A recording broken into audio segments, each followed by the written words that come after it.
Your boat gently down the stream. Merrily, life is but Arnav काय रे सारखा तो phone. अरे आज 27 फेब्रुवारी मराठी भाषा दिन आहे. काही माहितीये का तुला?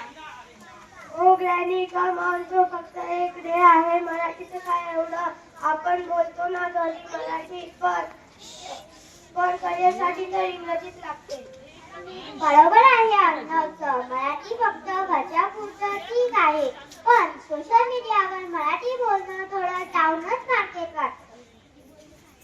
डाऊन मार्केटच्या भाषेत ज्ञानेश्वरांनी अमृताचे पैजा जिंकल्या. तिला तुम्ही कमी लेखताय. तुम्ही कोण? मी तुमची आई आहे. तुमची मराठी. मी संतांच्या अभंगात आहे.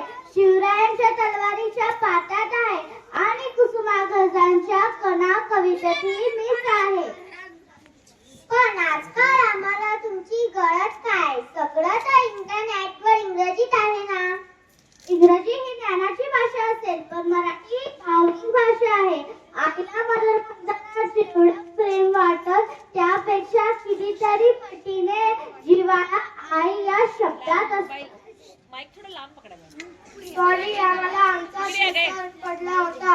आम्हाला वाटले मराठी बोलणे म्हणजे मागे राहिले. अगदी बरोबर. अर्ण तुला माहितीये का जगातील 10व्या क्रमांकाची सर्वात जास्त बोलती जाणारी भाषा आपली मराठी आहे. मी केवळ जुनी नाही तर मी आधुनिकही आहे. आज संगणकावर विज्ञान व साहित्यात मी दिमाखावर उभी आहे. फक्त गरज आहे ती तुमच्यासारख्या तरुणांच्या साथीची. आता आम्ही ठरवलंय मराठी वाचू आणि तजेदार मराठी चित्रपट पाहू आणि आमची भाषा अभिमानाने बोलू. भाषा तेव्हा जिवंत राहते जेव्हा ती बोलली जाते. मला देवाला ठेवू नका. मला तुमच्या रोजच्या व्यवहारात आणि विचारात जागा द्या. परभाषेतून ज्ञान घ्यावे परी स्वभाषा विसरू नये. मराठीची गोड शाखा हीच विनंती साधने असो. लाभले आम्हास भाग्य बोलतो मराठी.